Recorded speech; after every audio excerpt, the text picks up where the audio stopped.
Kenichi अभी भी हैरान है। उसने म्यू को 3 गैंगस्टरों को पलक झपकते ही गिराते देखा है। उसकी आंखें अभी भी फटी की फटी है। म्यू मुस्कुराते हुए कहती है, अगर तुम्हें कोई एतराज ना हो तो मैं तुम्हें सिखा दूंगी। केनिची की आंखें और चौड़ी हो जाती हैं। वो जोर से चिल्लाता है, वाह! केनिची सोचता है, ये लड़की साफ तौर पर कोई सामान्य लड़की नहीं है। केनिची हैरान होकर पूछता है, कमाल है, तुम सच में मुझे सिखाने में कोई एतराज नहीं करोगी? म्यू जवाब देती है, हाँ। केनिची फिर पूछता है, सच में? म्यू फिर कहती है, हाँ। डन। म्यू सिखाने के लिए तैयार हो जाती है। म्यू कहती है, तो फिर हम रोज स्कूल के बाद अभ्यास करेंगे। केनिची उत्सुकता से पूछता है, लेकिन तुम मुझे क्या सिखाओगी? म्यू पूछती है, मैच में कितने दिन बचे हैं? केनिची जवाब देता है, 1 हफ्ता। म्यू चिंतित होकर पूछती है, क्या तुम थकाना नहीं चाहोगी? तुम्हें कोई समस्या तो नहीं होगी? केनिची हिचकिचाते हुए कहता है, क्या ये तुम्हारे लिए ठीक है? म्यू दार्शनिक स्वर में कहती है, अगर कोई सच में कराटे सीखना चाहता है तो एक दिन कोई गुरु जरूर आएगा। फिर वो हल्के से मुस्कुराती है, हालांकि मैं कोई गुरु नहीं हूं, लेकिन फिर भी। केनिची सोचता है, गोंग सू गा का मतलब वो व्यक्ति जो लड़ता है। क्या ये भगवान के संकेत जैसा कुछ है? कराटे मूव्स का वो पूरा अजीब रूप कर रहे हो। म्यू मुस्कुराते हुए कहती है, केनिची तुम मेरे शॉपिंग जाने के रास्ते में अभ्यास कर रहे हो? केनिची पूछता है, डायमोंजी का शरीर बहुत बड़ा है और उसमें भारी ताकत है ना? म्यू जवाब देती है, तो मैं तुम्हें सिखाऊंगी कि अपनी रक्षा कैसे करनी है। पहला सबक बचाव। केनिची उत्सुकता से कहता है, तुम उस लात के बारे में क्या कहोगी जो तुमने अभी मारी थी, या वो तेज और नुकीला वार जो तुमने किया था? म्यू समझाती है, ओहो, पहले बचाव सीखना होगा। हमला करने का गलत तरीका केवल तुम्हारे शरीर को चोट पहुंचाएगा। केनिची हिचकिचाते हुए कहता है, तो क्या मुझे क्लब में नहीं जाना चाहिए? वहां अजीब स्थिति हो जाएगी। म्यू कहती है, तुमने कुछ गलत नहीं किया तो तुम्हें क्यों नहीं जाना चाहिए? म्यू घड़ी देखती है, आज मुझे जाना होगा, शॉपिंग करनी है, कल स्कूल के बाद हम यहाँ मिलेंगे। केनिची कहता है, ठीक है। केनिची स्कूल में अपनी सीट पर बैठा सोच रहा है।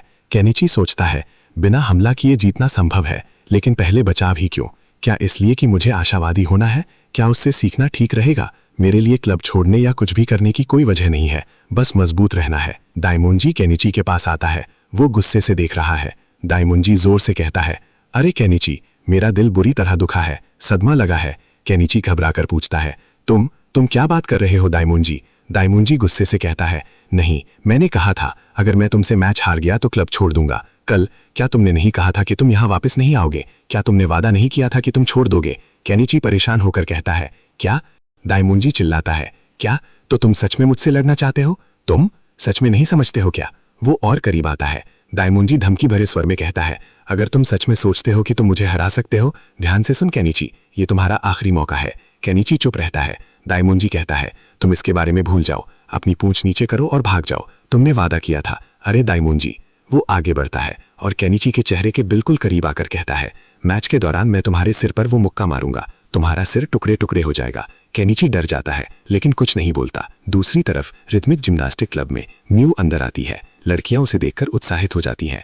एक लड़की कहती है, वाह कूल। दूसरी लड़की कहती है, तुम्हारा शरीर कितना हल्का है। तीसरी लड़की पूछती है, क्या तुम फुरेंजी म्यू हो, वो नई ट्रांसफर स्टूडेंट? चौथी लड़की कहती है, म्यू तुम इतनी लचीली हो। एक लड़की आगे बढ़ती है और कहती है, तुम कोने में रहने के बजाय बीच में क्यों नहीं आ जाती? दूसरी कहती है, तो फिर? तीसरी कहती है, हमें सुनाई दिया कि तुम मिडिल स्कूल में पहले से ही एडवांस लेवल पर थी। चौथी कहती है, चलो हमें दिखाओ कि तुम क्या कर सकती हो। एक लड़की उसके चश्मे की तरफ बढ़ती है, दिखाओ, चलो मुझे चश्मा दो। म्यू हिचकिचाते हुए कहती है, ओहो, लेकिन हाँ। वो सोचती है, वास्तव में दिखावा नहीं करना चाहती। वो चश्मा उतारती है और प्रदर्शन करती है। उसकी हरकतें इतनी तेज और सुंदर हैं कि सबकी आंखें फटी रह जाती हैं। एक लड़की कहती है, ये सिर्फ एक सामान्य सुंदरता नहीं है, ये असामान्य रूप से तेज है। दूसरी कहती है, वो क्या है? उस बच्ची की हरकतें, ये ऐसा है जैसे तलवार की सुंदरता। तीसरी चिल्लाती है, मैंने तुम्हारे जैसा लचीला व्यक्ति कभी नहीं देखा। वाह। चौथी कहती है, वो मुझे रिदमिक जिम्नास्टिक नहीं लगती। एक लड़की कहती है, इस कौशल के साथ तुम क्लब की एस बन सकती हो। चिहिरो जो वहां है कहती है, हाँ हाँ हाँ, ये सही है चिहिरो सान। चिहिरो हंसती है, हाँ हाँ हाँ। एक लड़की म्यू से कहती है, क्या तुम मुझे अगली बार सिखा सकती हो? म्यू जवाब देती है, ठीक है। एक और लड़की कहती है, बहुत ज्यादा दिखावा मत करो। म्यू चौंकती है, क्या एंजल? वो सोचती है, मैंने सिर्फ इसलिए किया क्योंकि तुमने मुझसे कहा था, मैंने सिर्फ किया। एक लड़की कहती है, ठीक है, चलो अभ्यास जारी रखते हैं। अगले दिन स्कूल के बाद उसी गली में केनिची और म्यू आमने सामने खड़े हैं। म्यू कहती है, तो फिर मुझे छूने की कोशिश करो। केनिची हकलाते हुए कहता है, एक पुरुष होने के नाते मैं किसी लड़की पर हाथ नहीं उठाऊंगा, कभी नहीं। म्यू कहती है, तुम केवल बेकार स्थितियों में ही पुरुष बनते हो। केनिची कहता है, मैं नहीं कर सकता। म्यू पूछती है, तुमने छूने कहा था है ना? केनिची सोचता है, मुझे अभी उसके हाथों की गति पसंद नहीं आ रही है। वो डरते हुए कहता है, छूना? म्यू कहती है, हाँ। केनिची आगे बढ़ता है और हाथ बढ़ाता है। पलक झपकते ही उसका हाथ छू जाता है, लेकिन वो समझ नहीं पाता कि कैसे। केनिची चिल्लाता है, ये क्या है? छू लिया, फिर धत, फिर क्या? म्यू समझाती है, ये तरीका है। इस समय दाहिना पैर शरीर को घुमाने के लिए कांच का काम करता है। तुम अपने पैरों की तेज गति से विरोधी के किनारे की तरफ मुंह कर लेते हो। केनिची दर्द से कराता है, पैरों की गति? म्यू फिर समझाती है, तुम जानबूझकर विरोधी को अपने करीब आने दोगे, फिर त्वरित घुमाव से हमले को बच निकलोगे। अपने बाएं पैर के अंगूठे को दाहिने पैर के विपरीत रखो। केनिची कोशिश करता है, क्या ऐसा करना है? म्यू कहती है, चलो पहले कदमों को याद करने पर ध्यान दे, ठीक है? केनिची पूछता है, ये कदमों के नाम है?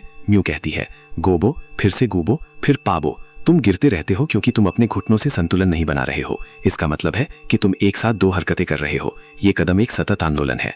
केनिची बार बार गिरता है और उठता है।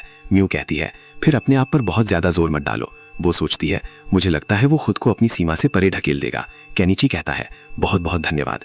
म्यू कहती है, म्यू, वो आगे कहती है, तुम्हें अब घर जाना चाहिए, मुझे रात का खाना भी तैयार करना है। केनिची जवाब देता है, मैं थोड़ा और अभ्यास करूंगा, मैं ये नहीं कर सकता, ये कहीं नहीं जा रहा है। वो अकेले ही प्रैक्टिस करता रहता है। स्कूल में अगले दिन केनिची क्लास में नहीं है। छात्र बातें कर रहे हैं। एक छात्र कहता है, केनिची आमतौर पर इतना लेट नहीं होता।